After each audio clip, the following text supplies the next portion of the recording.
Bonjour à toutes et à tous, je suis Julien Ménégali et vous regardez Maîtriser les codes, un podcast proposé par le cabinet Bruscher, Tilgen et Partners, à retrouver sur le site www.brucherlaw.lu ainsi que toutes vos plateformes de streaming favorites.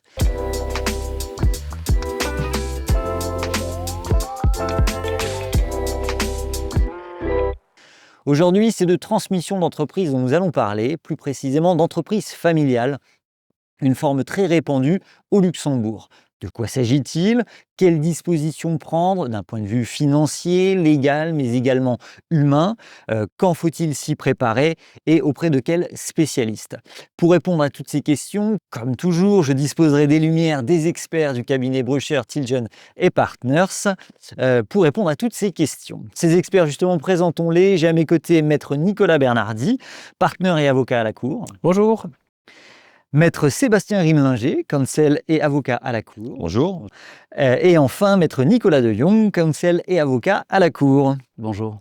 Merci à tous les trois d'être présents aujourd'hui. Je me tourne vers vous, Maître Bernardi, avec une première question de définition qui peut sembler évidente, mais je pense qu'il va falloir repréciser les termes de l'énoncé. Qu'entend-on par transmission d'entreprise? Le terme transmission d'entreprise peut recouvrir beaucoup de choses en réalité.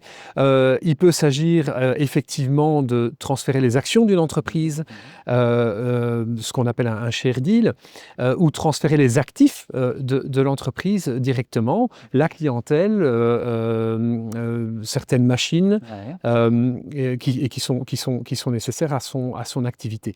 On peut parler aussi donc de transmission, de cession, de fusion, d'acquisition. Donc, tous ces termes recouvrent un peu la même réalité. C'est un transfert, une réorganisation de l'entreprise.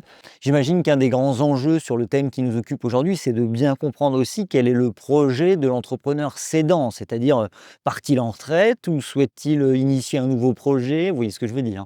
Tout à fait. Pour nous, c'est vraiment important de comprendre exactement ce que le client attend de nous. Et la transmission d'entreprise peut intervenir dans de multiples contextes. Il peut s'agir d'un entrepreneur qui a bien réussi, qui veut lancer autre chose et qui veut simplement vendre sa société au meilleur prix. Il peut s'agir d'un entrepreneur qui va prendre sa retraite et qui entend pérenniser simplement son activité, ou plus simplement, malheureusement ça arrive également, des entreprises qui sont en difficulté, et on a besoin de trouver un investisseur, un repreneur, entre guillemets, on parle d'investisseur, mais si l'investisseur devient majoritaire, en réalité, il va également reprendre ces entreprises. Donc vous voyez, il y a différentes facettes et on est prêt à couvrir toutes ces facettes, évidemment. Merci pour ces éléments, Maître Bernardi. Je me tourne vers vous, Maître Rimlinger. À présent, je le disais en amorce, l'entreprise familiale est un format assez répandu au Luxembourg. À quel point? Alors, c'est un format très répandu à Luxembourg. Il faut savoir qu'au cours des 10 prochaines années, un tiers des entreprises vont changer de main, de propriétaire. Et sur ce tiers, 2 tiers des entreprises seront des entreprises familiales. C'est énorme. C'est énorme. Qui sont les membres de la famille concernés et par quoi? Est-ce qu'on peut dire un petit mot sur la difficulté de ce point? Alors, les membres de la famille, à la fois, Alors, qu'est-ce qu'une entreprise familiale? Ce sont des sociétés qui sont dirigées, détenues en intégralité ou en partie par les mêmes membres d'une famille, et ce, souvent sur plusieurs générations. À ce moment, qu'est-il important de prendre en compte? Uniquement l'aspect financier ou il y a encore d'autres éléments auxquels il faut rester attentif? Alors évidemment, comme il s'agit d'une société, l'aspect financier est très important, mais dans le cadre des entreprises familiales, l'aspect humain est vraiment une caractéristique très importante dont il faut tenir compte. L'humain, pourquoi? Puisque ce sont les membres de la famille qui sont à la fois propriétaires et dirigeants de la société. On retrouve dans ce type de structure une culture d'entreprise. Les personnes poursuivent les mêmes objectifs, travaillent de la même façon. Une culture d'entreprise qui est également partagée par les collaborateurs, non? Exactement, la notion humaine au sein des entreprises familiales est très importante, dans le cadre des relations entre les dirigeants, Mhm. mais également dans le cadre des relations entre les dirigeants et les collaborateurs, Mhm. qui connaissent souvent les dirigeants depuis de longues années. Et il y a une relation de fidélité qui se crée à la fois entre les dirigeants et les collaborateurs. Et cette relation va dans les deux sens. Ouais, donc c'est un enjeu de partager ça aux collaborateurs afin d'assurer aussi la survie, j'imagine, enfin les bonnes conditions, la pérennité de la transmission. Merci pour ces informations. Entrons dans le vif du sujet et nous allons détailler les étapes de la procédure. Je me tourne à nouveau vers vous, Maître Bernardi. À quoi un chef d'entreprise doit-il être attentif avant, mais également durant la transmission?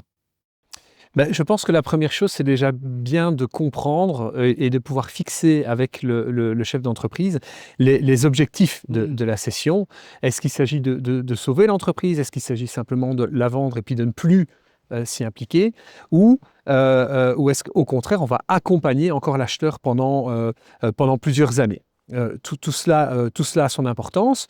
Et puis la manière dont les choses vont pouvoir se réaliser doit également être anticipée d'un point de vue successoral, d'un point de vue fiscal également.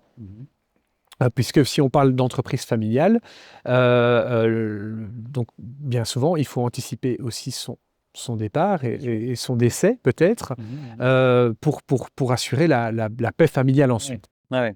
Procéder, si je vous comprends bien, à une analyse successorale et peut-être également soigner la présentation de son entreprise. Alors, c'est un aspect qui est trop souvent négligé.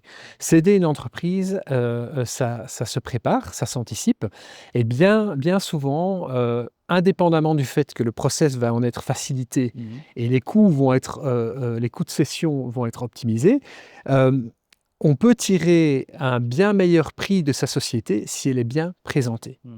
Et donc, il est important, et souvent le chef d'entreprise, ce n'est pas quelque chose qu'il a l'habitude de faire. Donc, il y a des professionnels qui font ça très bien, qui peuvent préparer des plaquettes de présentation pour présenter l'entreprise d'une manière agréable et assurer une vente. Ouais. Parce que si je vous comprends bien, il faut vraiment soigner la rédaction de la documentation, que tout soit bien clair et ordonné pour l'acheteur. Ça facilite effectivement la revente de l'entreprise, n'est-ce pas? Tout à fait. Donc, il y a la présentation commerciale, l'aspect marketing. Et ensuite, il va y avoir, durant la phase de due diligence, où des avocats, notamment des comptables, vont étudier toute la documentation pour gagner du temps et c'est très important aussi pour donner une image d'efficacité de l'entreprise qui va être vendue. Il est important de bien préparer la documentation, de bien ordonner toute la documentation par matière, comptable, fiscale, juridique, RH, immobilier. Ça donne déjà une bonne idée de la manière dont l'entreprise est organisée. Une data room bien organisée, c'est une entreprise bien organisée. Et donc, par conséquent, pour réaliser cette préparation, moi, j'imagine qu'il faut s'entourer, alors là, avocat bien entendu, mais aussi peut-être fiscaliste, comptable, notaire. Oui, bien sûr, chacun a sa spécialité. On n'a pas la prétention de couvrir tous les aspects. Nous sommes avocats, on est tout à fait prêts à assister nos clients pour les aspects juridiques, immobiliers, ressources humaines, droit des sociétés. Également les aspects un peu en termes de structuration, fiscaux-successoraux, mais pour tout ce qui est comptabilité, le fiscal pur, les déclarations fiscales, il y a lieu de s'entourer de comptables, de fiscalistes, parfois de notaires lorsqu'il s'agit de toucher à la structure même de la société. C'est essentiel. Merci pour ces éléments, Maître Bernier. Je me tourne vers vous, Maître Nicolas De Jong. J'aimerais qu'on resserre le microscope sur la partie fiscale qu'on a commencé à évoquer. Quelles sont les bonnes pratiques à mettre en œuvre à cet égard? Alors, comme l'ont dit mes confrères, il y a deux types de transmission. Soit on transmet sa société aux membres de la famille, on reste vraiment entre nous, soit on va céder à un tiers. Dans les deux cas, il est toujours très important d'anticiper, c'est le maître mot, je pense que j'ai entendu ça chez mes deux confrères, l'anticipation, surtout quand on est dans le cadre d'une structure complexe, un groupe de sociétés, une grosse PME familiale.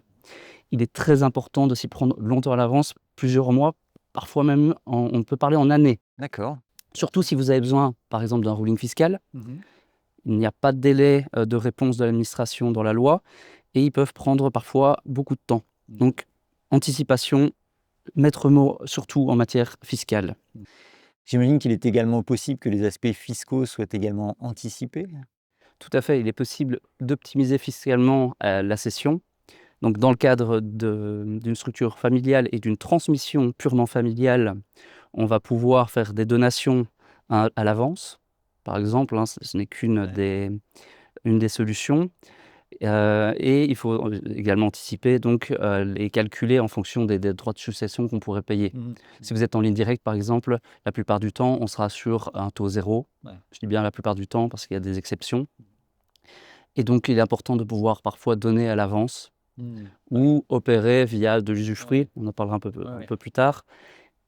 Et en matière de cession d'entreprise à un tiers, il est très important de faire attention à la taxe sur les plus-values sur actions. Et à nouveau, on retombe dans l'anticipation, potentiel ruling et autres. J'imagine, et ça transpire dans ce que vous disiez, c'est que tout dépend beaucoup des dispositions qui ont été prises par l'entrepreneur défunt, si c'est le cas. Tout à fait, tout doit émaner de lui, ou en tout cas, ou peut-être potentiellement les enfants qui pourraient en discuter à l'avance avec lui. Donc vous avez, comme je le disais, droits de succession, il faut potentiellement les éviter, surtout si la société atterrit chez des cousins ou autres. On n'est plus en ligne directe, il va y avoir des droits de succession qui devront être payés. Donc je disais les droits de donation également, mais il y a également la possibilité de démembrer les actions de la société entre usufruit d'un côté et nue propriété de l'autre. L'intérêt étant, vous conservez l'usufruit, donc l'usage et le fructus, donc le droit d'en tirer les fruits, et vos descendants obtiennent l'abusus, qui est en fait la nue propriété. Ça vous permet donc toujours de tirer des profits de la société via des dividendes ou autres. Vous avez toujours le droit d'usage, donc vous pouvez toujours voter aux assemblées générales et, in fine, avoir la main mise sur la société. Et en même temps, la propriété des actions pures est déjà dans les mains de vos enfants, cousins et autres. Au décès de la personne, cette propriété se rematérialise et l'action redevient une et une seule dans les mains de votre successeur, de plein droit. Très clair, merci pour ces informations. Débutons la dernière partie de notre podcast, une sorte de synthèse issue de votre expertise, et je me tourne vers vous, Maître Bernardi. Si on devait récapituler, quelles sont donc les grandes étapes d'une transmission d'entreprise réussie? Mais je pense qu'on l'a dit, on l'a dit et redit tous les trois, le plus important, c'est d'anticiper, de prendre le temps d'en parler, peut-être en famille, d'en parler avec des experts pour connaître un peu toutes les possibilités qui s'offrent à nous et pour pouvoir lancer vraiment cette phase de réflexion, cette phase de discussion avec toutes les parties intéressées. Peut-être, Sébastien l'a dit tout à l'heure également, avec certains collaborateurs qui sont essentiels à l'entreprise. Et pour lancer, déjà aussi peut-être en amont, des phases d'audit dans les différents domaines pour être prêt, pour être prêt à présenter et à lancer le processus rapidement. Très clair. Maître Rimlinger sur ce point? Oui, ben écoutez, comme l'a précisé Nicolas, donc il y a cette phase de réflexion qui pour moi, qui pour nous, est essentielle, qu'il faut anticiper. Donc il faut anticiper le transfert de l'entreprise plusieurs mois, voire plusieurs années avant d'effectuer l'opération. Après cette phase de réflexion, il y a une phase de matérialisation du transfert de l'entreprise. Alors, comment l'entreprise va être transférée? Bon, elle peut être transférée sous différentes formes, dans le cadre tout simplement d'une convention de cession. Elle peut être effectuée dans le cadre d'une donation. Comme l'a précisé mon confrère, il est possible aussi de procéder à un démembrement des titres de la société entre d'un côté l'usufruitier, le nu propriétaire. Donc il existe différentes formes qui vont permettre de matérialiser ce transfert de l'entreprise. Très clair, très clair. Comment le cabinet, Bouchard-Tiltgen, et Partners accompagne ses clients à ce sujet? Je commence avec vous, maître Bernardi. Ici, on a un cabinet pluridisciplinaire et donc on peut accompagner nos clients sur quasiment tous les aspects de la transmission d'entreprise. Je l'ai dit tout à l'heure, l'aspect droit des sociétés, ressources humaines, fiscalité, immobilier. Je crois que je n'en oublie pas, il y en a certainement d'autres. Contentieux, évidemment, analyser les contentieux en cours dans le cadre de l'entreprise. Donc voilà, c'est quelque chose qu'on fait très régulièrement et qui commence évidemment toujours par un échange et une compréhension mutuelle des besoins du client et de la manière dont nous envisageons les choses. Très clair. Même question pour vous, maître Réminger? Oui, mais comme l'a précisé mon confrère, donc il va y avoir un échange. Les avocats maîtrisent beaucoup de choses, mais ne maîtrisent pas tout. Nous allons aussi prendre contact avec des professionnels, professionnels du chiffre, les notaires, les fiduciaires, les réviseurs. Tous ces professionnels-là vont nous accompagner, vont accompagner le client dans son projet de transfert d'entreprise. Souvent, l'avocat a un rôle aussi de coordinateur entre ces différents acteurs et nous allons accompagner notre client du début de son projet de transfert d'entreprise à la réalisation du transfert de l'entreprise, mais aussi dans certains cas aussi de la période qui suit le transfert d'entreprise, tout ce qui est assistance suite au transfert de l'entreprise. En effet, il faut savoir que souvent les repreneurs d'entreprise, que ce soit les personnes membres de la famille ou des tiers, souhaitent bénéficier encore des connaissances des anciens dirigeants. Et souvent, ça se matérialise par des contrats de collaboration.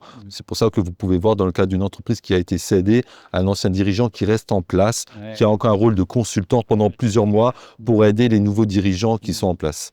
Très clair, très clair. On a parlé des vendeurs, mais j'aimerais qu'on touche aussi un petit mot des acheteurs, et c'est vers vous que je me tourne, maître de Jong. Votre rôle, c'est aussi d'accompagner peut-être les acheteurs. Oui, bien sûr. Au cabinet, nous représentons tant les vendeurs que les acheteurs. Le point de vue est assez différent. Comme nous en avons parlé, tous les aspects fiscaux vont plutôt être dans les mains du vendeur, alors que du côté de l'acheteur, on va plutôt analyser les contrats de cession, voir s'il n'y a pas un ou deux pièges dans le contrat de cession. C'est très important et nous faisons bien sûr les deux. Nous défendons tout le monde. Parfait. Merci beaucoup à tous les trois pour toutes ces informations pertinentes et éclairantes. Nul doute que les entrepreneurs, qu'ils soient familiaux ou non, ont tendu l'oreille à l'écoute de vos propos. Quant à moi, j'invite tous nos auditeurs à retrouver les autres épisodes de cette deuxième saison de Maîtriser les codes, qui sera encore une fois disponible sur le site brocherlo.lu et vos plateformes de streaming favorites. D'ici là, portez-vous bien. Excellente journée à toutes et à tous.